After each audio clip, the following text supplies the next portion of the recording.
of growers, of tillers.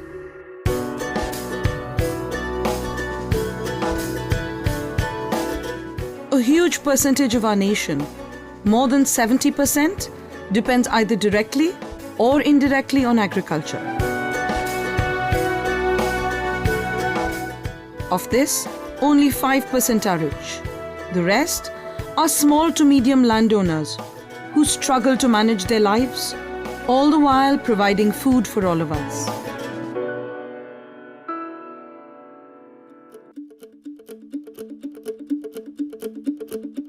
Clearly, something needed to be done to change this. And so the nation set an ambitious target: to double farmers' income by 2022. And technology and scientific innovation will play a key role in this journey, which is what we will be exploring in this documentary. We will travel across the nation, exploring scientific innovations that have the capacity to increase farmers' income and their yield. Join us as we travel from Tamil Nadu to Himachal Pradesh, from New Delhi to Jharkhand to explore the state of the Indian farmer.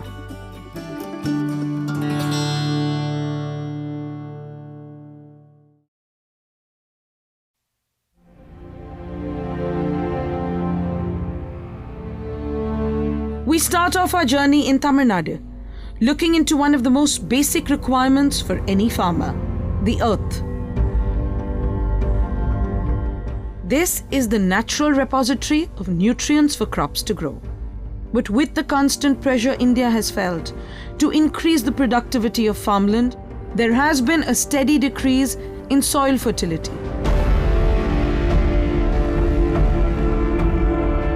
The increasing use of chemical fertilizers and pesticides, as well as excessive tillage, have also added to the problem. Before we explore the issue in greater detail, let us first understand the parameters of soil fertility. Soil contains many macro and micronutrients. The macronutrients are nitrogen, phosphorus, potassium, calcium, magnesium, and sulfur. Plants need these in larger quantities. Micronutrients include boron, chlorine, copper, iron, manganese, molybdenum, and zinc. Plants need these in smaller quantities. Of these, the nutrients that are required by crops in the largest amount are nitrogen, phosphorus, and potassium, often referred to as NPK. Nitrogen is responsible for the growth of leaves, phosphorus for root growth and flower and fruit development, and potassium in the overall functions of the plant. Now, it is very useful for the farmer if he can understand how fertile the land is, because he can plan his crop accordingly. They should know the soil health first. Okay, based on the soil health only, they can feed. That means that they can recommend the fertilizer to the crop. Okay, so to know the soil health, they have to collect the soil sample, and rush to the laboratory and wait for a week or two to know the soil health.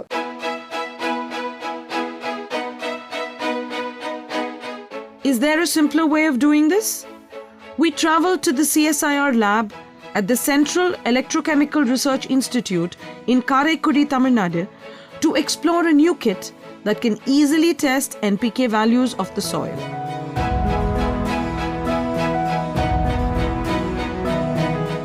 The kit has been developed by a team of scientists headed by Jayaram Mattiyarasu.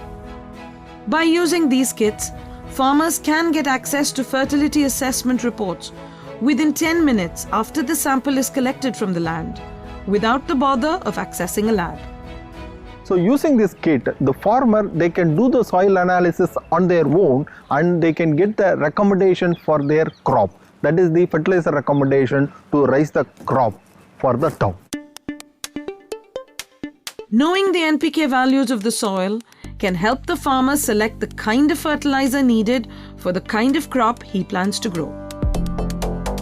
For example, if he is growing leafy vegetables, he may want to apply a fertilizer that has a higher nitrogen number.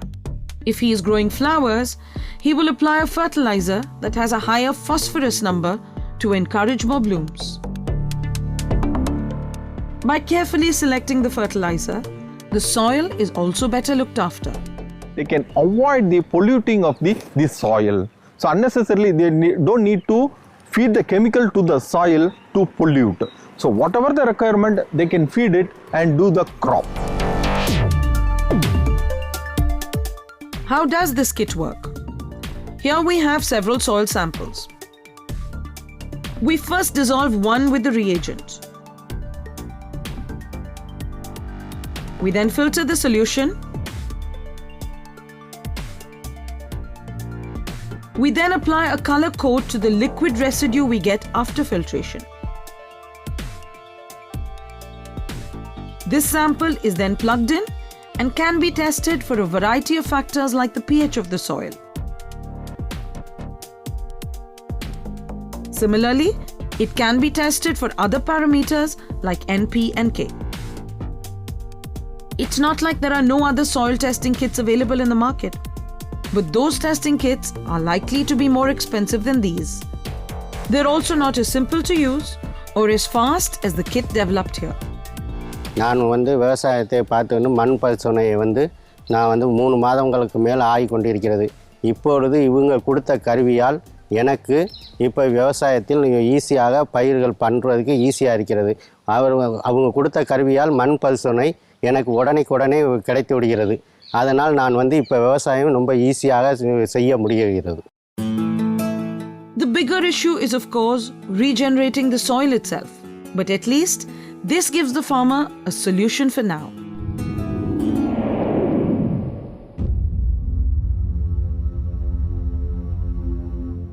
From the south of India, we now journey north to the state of Himachal Pradesh.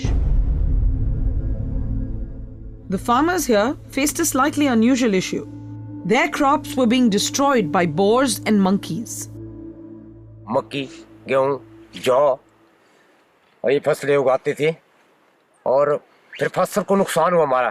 जंगली सूर बंदरों ने उजाड़ा.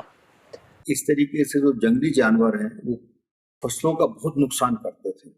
एक आंकड़ों से हमें ये पता चला कि करीब 330 करोड़ से ऊपर का नुकसान हो जाता है इन जंगली जानवरों से जब भी किसान हमारे फसल लगाते हैं. The problem was so overpowering that they were contemplating giving up farming.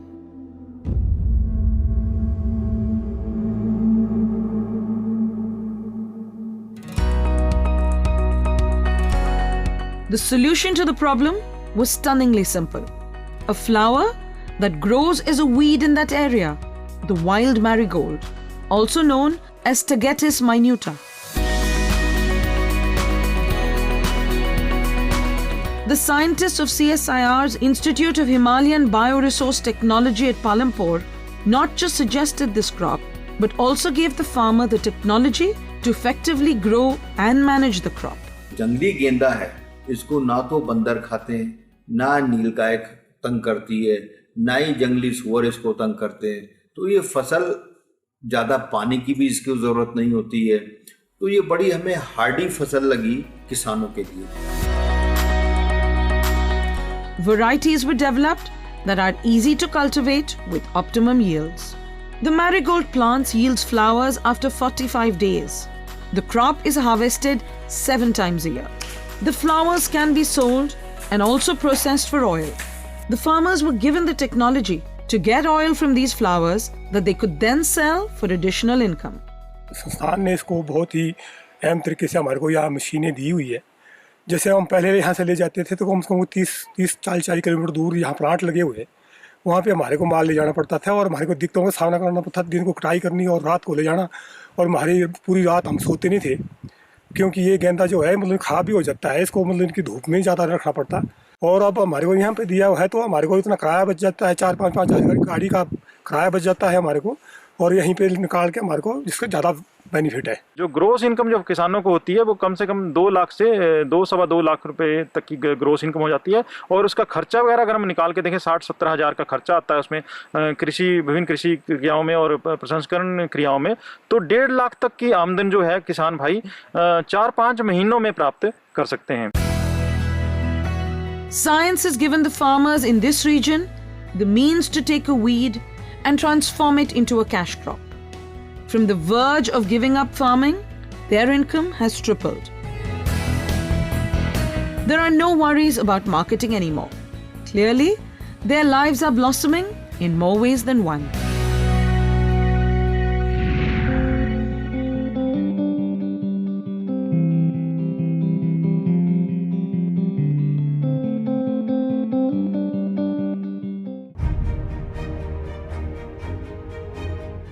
India Science is an internet-based science TV channel initiated by the Department of Science and Technology, Government of India, implemented and managed by Vigyan Prasar. India Science on the URL www.indiascience.in is a bilingual channel with content in Hindi and English. It can be accessed on any internet-enabled device. This video platform is dedicated to science and technology knowledge dissemination with a strong commitment to spreading scientific awareness, especially with Indian perspectives, ethos and cultural context. The India Science mobile app can be downloaded from the Google Play Store and Apple Store.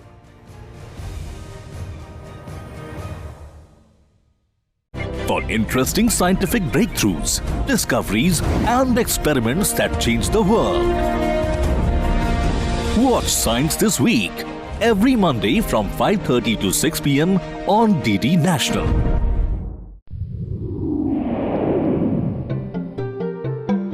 From floriculture in the hills, we move to Punjab to study a crop that is a staple, not just in India, but worldwide: wheat. Wheat figures among the 3 most produced cereals in the world, along with corn and rice. But farmers growing this face their own set of issues. Wheat consumes large quantities of water and does not cope well with too much heat. With changes in the climate, how best to manage that? Also, can science help find ways of developing the most nutritious varieties? Now, genomics is an area of science that could help. The genome is the entire DNA content that is present within one cell of an organism. This can give us all the information or genetic instructions about any organism. With this, it becomes easy to identify the genetic markers linked to desirable traits. And this in turn will help the farmer make better decisions on what to cultivate or breed.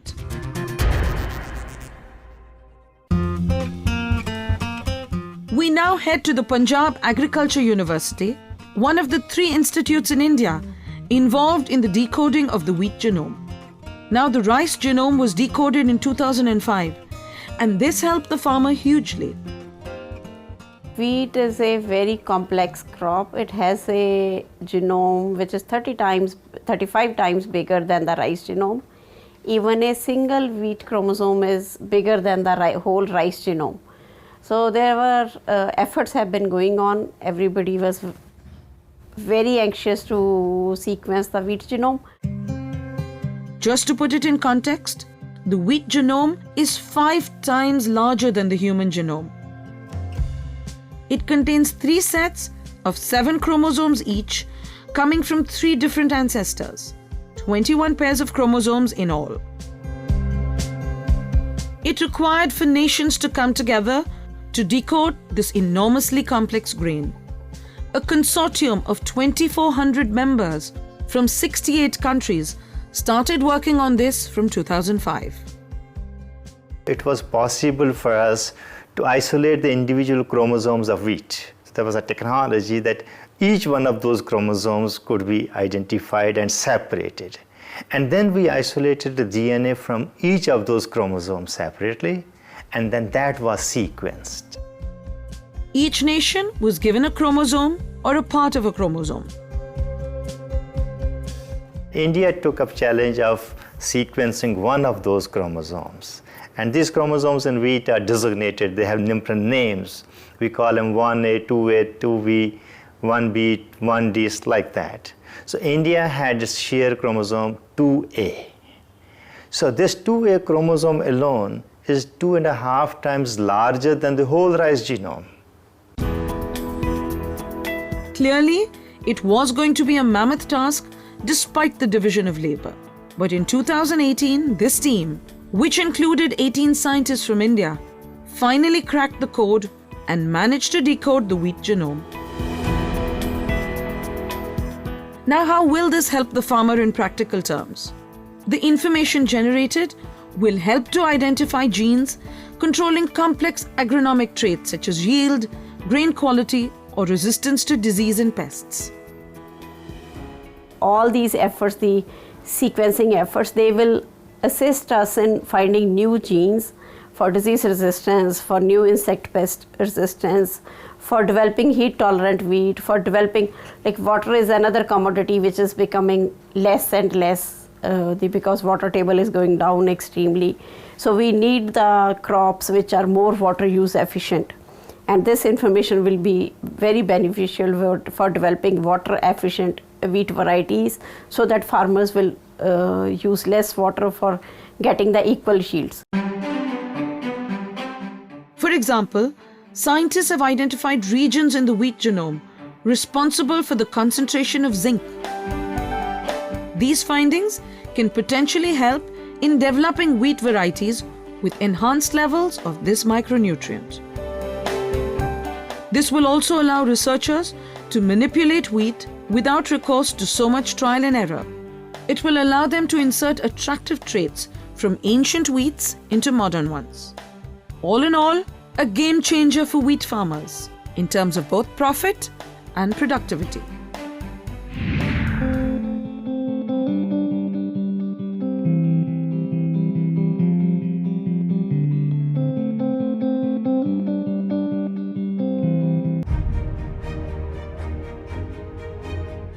India Science is an internet-based science TV channel initiated by the Department of Science and Technology, Government of India, implemented and managed by Vigyan Prasar.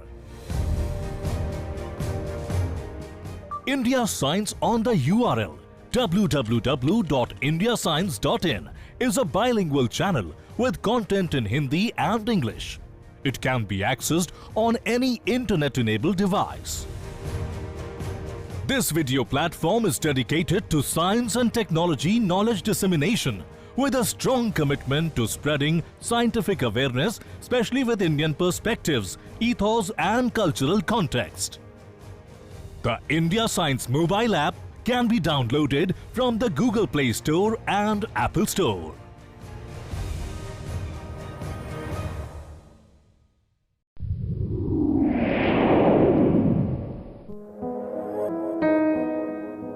We now travel to Ranchi in Jharkhand to explore something simpler than genomics. Something much more essential to every farmer in this country: water. Today, world over, water is a dwindling resource.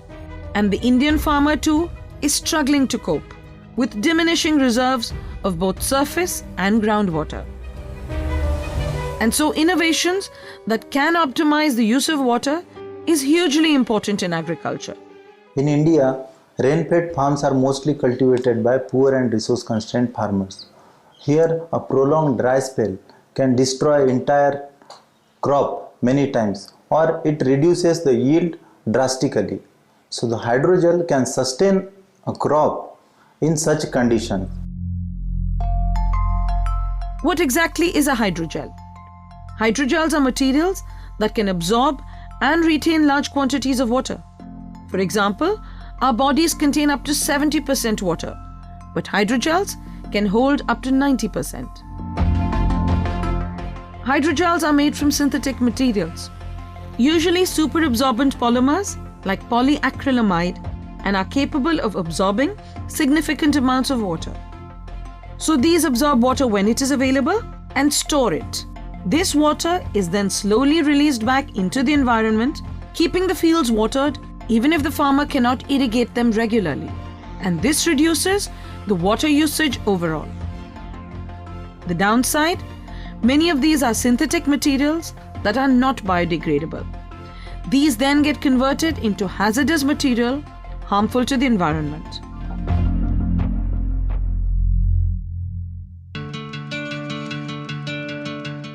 Is there a greener option that could save water? We traveled to the Indian Institute of Natural Resins and Gums in Ranchi in Jharkhand to meet a team led by Dr. Nandkumar Tombare, who has been working on exactly this. He has developed a hydrogel from the gum of guar, a leguminous plant of the pea family. This works like any hydrogel, increasing soil moisture and coming into play at times of water scarcity, with the added advantage of being environmentally friendly. Guar gum is a long-chain polysaccharide of very high molecular weight. On these polysaccharide chains, active sites are developed by grafting, and then with the use of some cross-linking agent, these are cross-linked together so as to give a network sort of structure. And this network structure can trap water inside it. And this is the very concept of the hydrogel. This new hydrogel is transparent and can quickly absorb and retain water. When it is added to the soil, it improves its ability to absorb water and release it when needed. In a country like India, with erratic monsoons and an ever-present worry about lack of water, this kind of science is truly a way of supporting our farmer.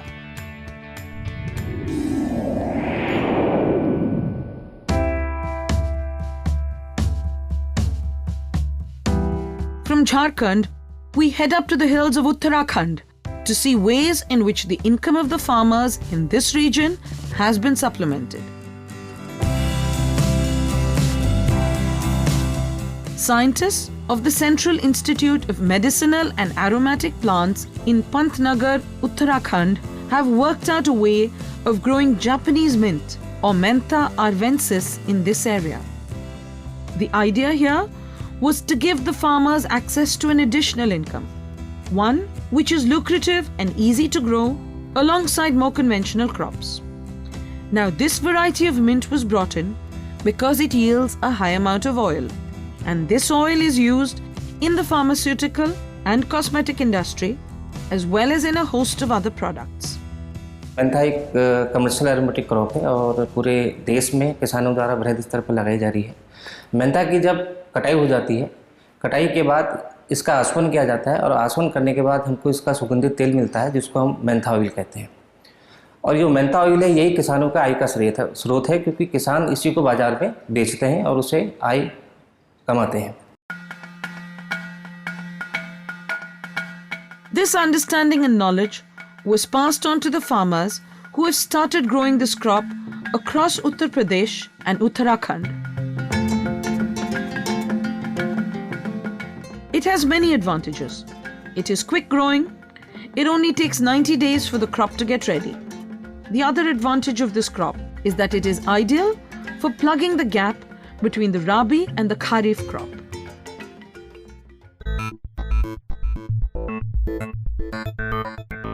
The scientific community also worked at creating improved varieties so the farmers can optimize productivity. This is not an easy process. It takes research, testing and a lot of time.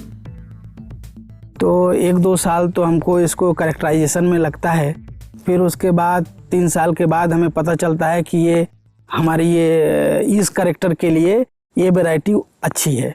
तो उसके बाद फिर हम उस character को exploit करने के लिए हम उसको ट्रायल फार्म में डालते हैं। तो 2 साल उसका 3 साल ट्रायल में डालते हैं, तब हम उसको रिलीज करते हैं। इस तरह से 5 से 7 साल एक किस्म को डेवलप करने में लग जाता है।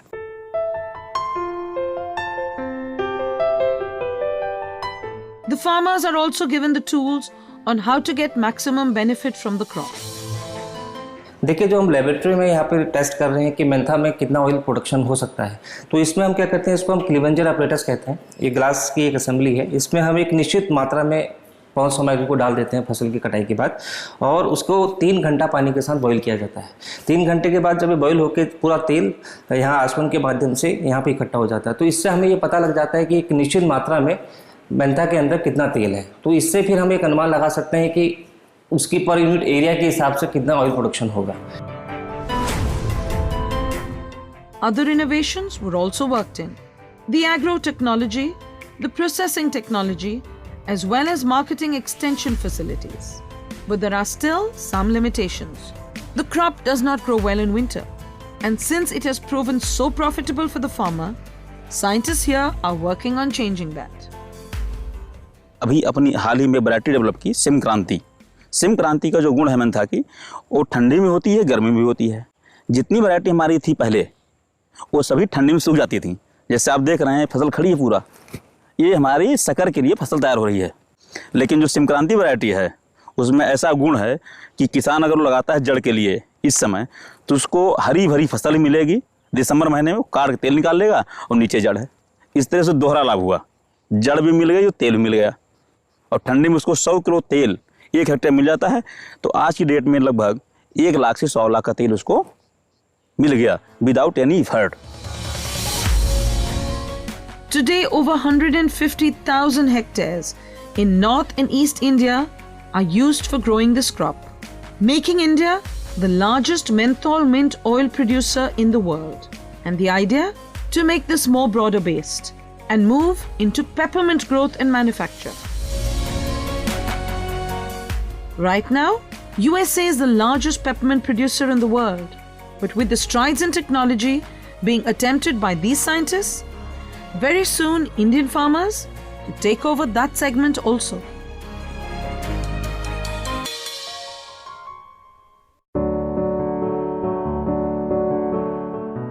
We've seen just a few examples, but in huge varieties of ways and forms, science in India is attempting to provide solutions to the Indian farmer. This is an ongoing journey, and though we may still not have doubled the income of every farmer, we have started planting hope and ensuring greater security in their lives.